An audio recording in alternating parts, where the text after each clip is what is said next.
Yeah. Hey. Okay. So yeah, Love Time of Cholera, which is a novel that is set in northern Colombia in sort of late 1800s, early 1900s. And I've been focusing on this novel in my work as inspiration for my practice because it really looks at this play on the word cholera being a disease which caused pandemics that were recurring across the world for hundreds of years, and there are still outbreaks of cholera now. And also cholera, a Spanish word meaning passion. So this novel plays on that word, that double meaning, and there is the sort of discussion, or there's the element of cholera, the disease, throughout the novel. One of the key characters is an epidemiologist who is researching the disease and trying to eradicate the illness from the villages and the towns, basically. But there's also this very passionate, pressurized romance that's going on as well. So while I read this extract, which is specifically about this romance between the two protagonists, and the kind of, it's very tumultuous, it's very intense. I was just wondering if people could think about what it is like to love, what it's been like to love in a pandemic, and whether this sort of feeling of intensity, this feeling of being really under pressure, is something that people have experienced in the last 10 months, whether that's in a romantic relationship, or your love with your family, or your friends, or even love of the world. So yeah, maybe you can sort of be thinking about that while I read this. If I can find my place. No worries. But I think, Okay. yeah, it's perfect. Go for it.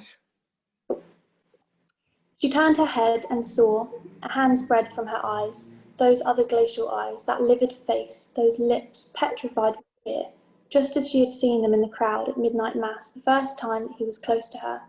But now, instead of the commotion of love, she felt the abyss of disenchantment. In an instant, the magnitude of her own mistakes were revealed to her, and she asked herself, appalled, how she could have ever nurtured such chimera in her heart for so long and with so much ferocity. She just managed to think, oh my goodness, the poor man. Florentino smiled, tried to say something, tried to follow her, but she erased him from her life with a wave of her hand. No, please, she said to him, please forget it. And that afternoon, while her father was taking his siesta, she sent him a 2-line letter. Today, when I saw you, I realised that what is between us is nothing more than an illusion. The maid returned his telegrams, his verses, his dry camellias, and asked him to send back her letters and gifts. Aunt Ecclesiastic's missal, the veins of leaves from her herbariums, the square centimetre of the habit of St. Peter Clavier, the saint's medals, the braid of her 15th year tied with the silk ribbon of her school uniform. And in the days that followed, on the verge of total madness, he wrote her countless desperate letters and besieged the maid to take them to her. But the maid obeyed the instructions not to accept anything but returned gifts. So, so that's basically these two lovers, and the girl decides that she can't love him anymore, she can't be involved with him anymore, and she asks him to return all of the gifts and letters that she's ever written to him, which, if you've read, this kind of comes in the middle of the novel. Their whole relationship is based on the giving of gifts and letters and notes and trinkets. So it's pretty, I guess, groundbreaking and shocking that she's getting him to return everything, and she is also returning everything. I think that's really funny. I think that's really good. It's funny, when you give something to somebody and then once you sort of separate away from that person, and the objects become a part of it too. It's quite materialistic, I think, too, in a way. But that was, and this poem was written in the time of when this virus was existed. So this novel was written in the 1900s, and cholera still is around today, but it's set in the late 1800s, when cholera was a real problem in these sort of tiny villages and towns of Colombia where sanitation was really poor, and there was a lot of problems. So it is in the time of kind of a pandemic. It's it's can I see Phoebe's face now so I can speak to it?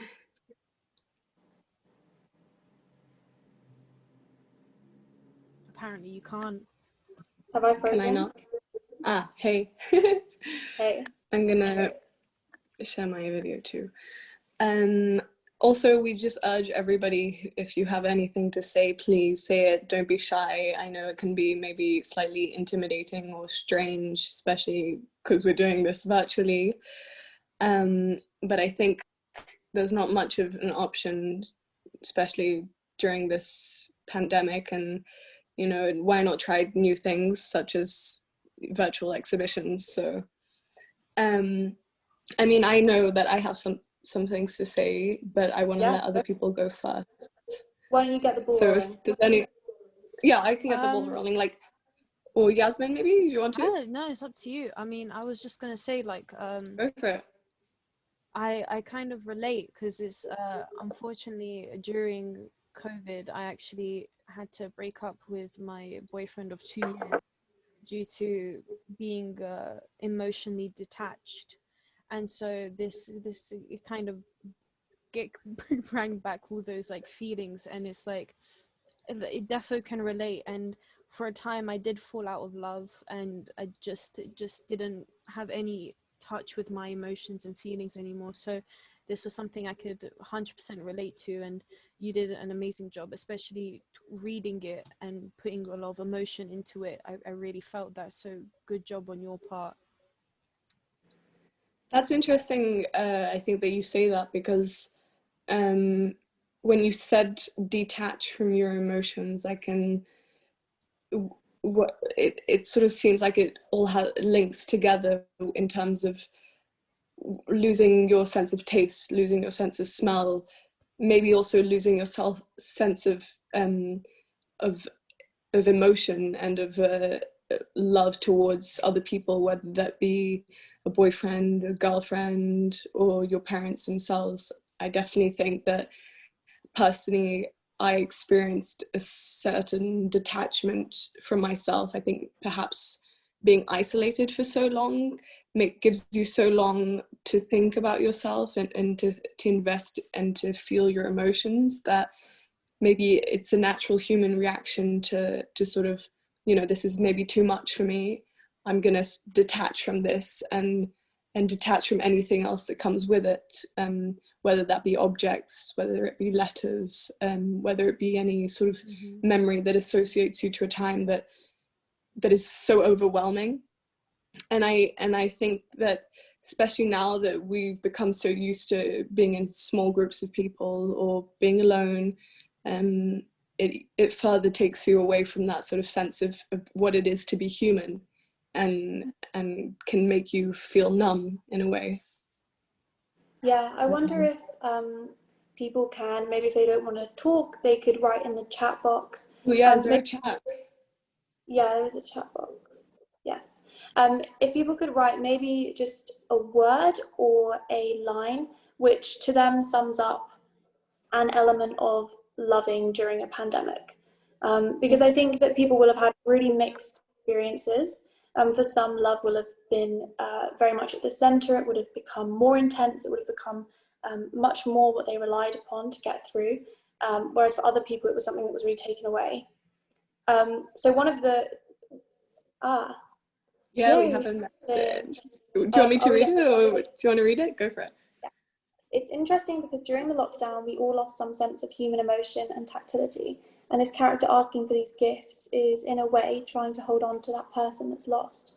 Yeah, absolutely. I think that's really interesting. And I read a great article which talked about how our generation is actually the most tactile generation Really? that exists right now. Yeah. So our parents and definitely our grandparents really did not have much human touch in their lives apart from with their Mm. very close loved ones. And even our parents, if you talk to them about their habits of, I don't know, hugging, kissing friends, whatever, and then you look at how we've grown up with parents who, or adults who hugged us a lot, probably a lot of us did. Mm-hmm. And we also hugged our friends. You know, I used to go into class every day and give all my friends a hug. And we're very Mm-hmm. used to sort of thing. We're used to being close to our friends. You know, if we sit down to watch a movie, we don't sit on opposite sofas. Well, at least I we do. want to sit together, yeah. Right. And then all of a sudden now we're sort of forced to do the opposite, which is really unnatural, because yeah. you know, your first instinct when you see your friend is to want to hug them. And I personally, one thing that comes to mind when you start speaking about, when you speak about this and we speak about love, is the fact that I haven't hugged my parents in probably almost a year. You know, and it's and it comes from a place of love, because it comes from a place where I don't, you know, the idea of infecting my grandfather, or the idea of infecting my parents, pains me more than the actual idea of not being able to hug them for a year. But at the same time, it's definitely strange that sort of, I'm a very tactile person myself, and I love to hug my friends, and I think the best way I express myself is through my physicality. So yeah, I think that's interesting. Anybody else have anything to say? I think what Phoebe was saying about, you know, even if you just have a word or a sentence. Nice. Should I read this one out as well? Yeah, sure, go for it.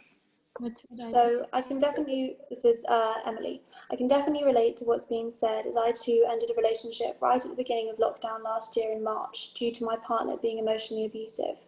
While losing that connection and having my trust being damaged by my relationship being damaged, my relationship with my parents became stronger because they supported me and protected me.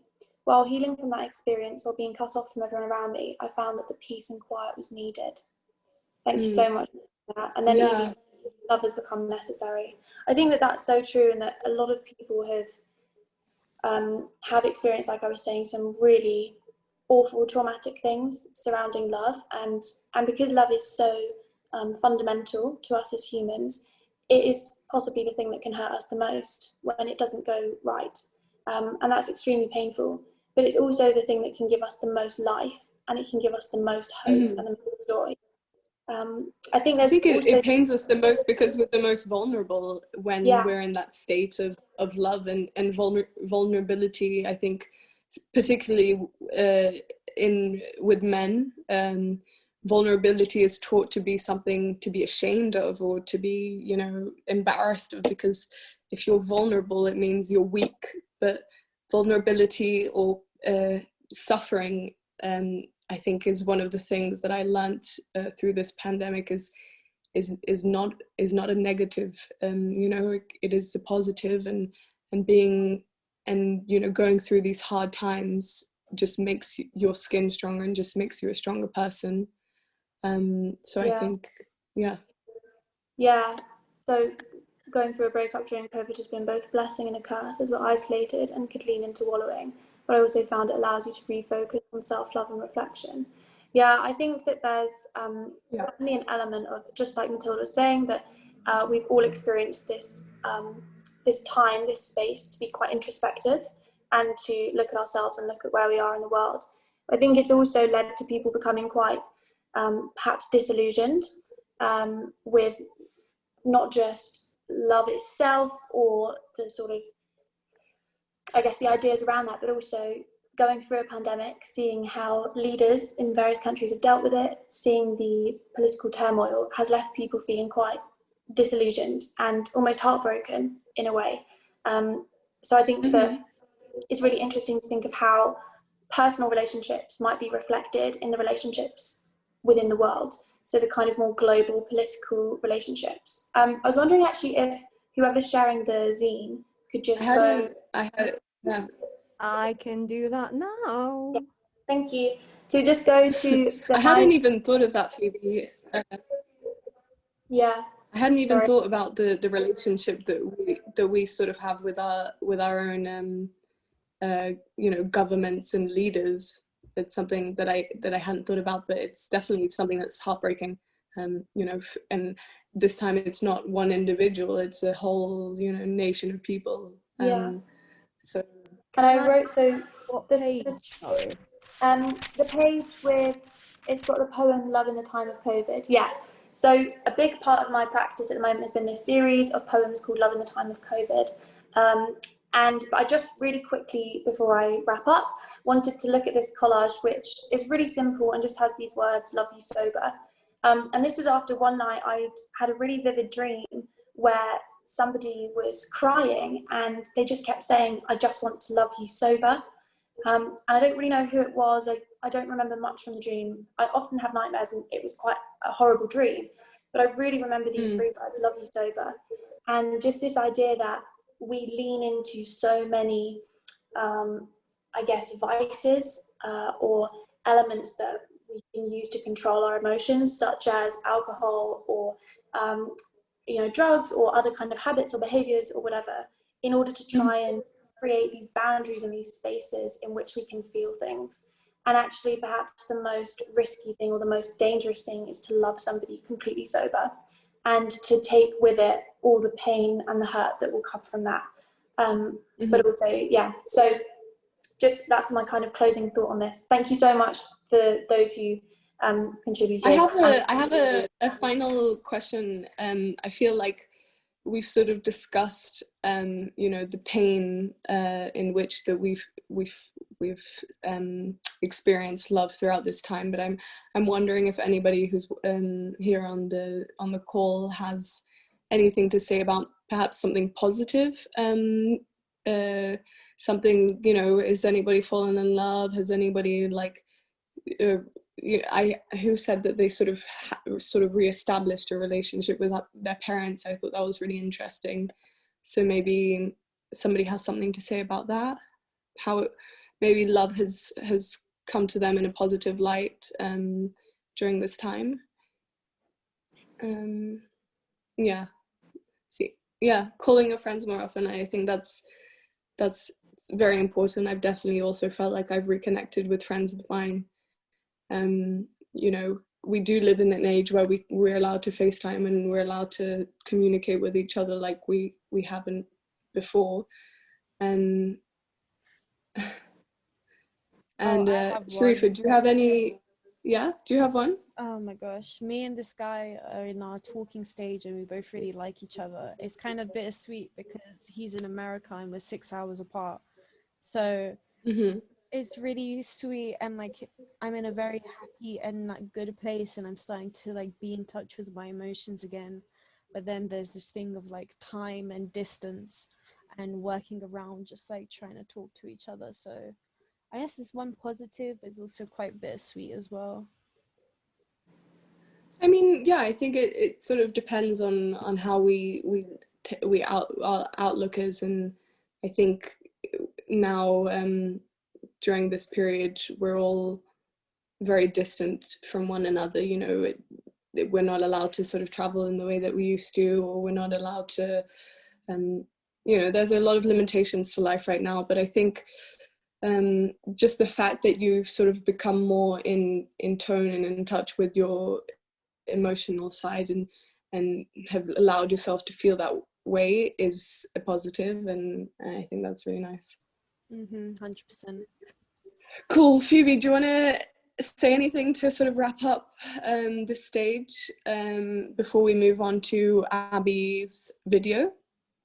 No, except for embrace love and all the pain that comes with it, because joy also comes with it, and it's the most life-giving and hope-filling part of human existence.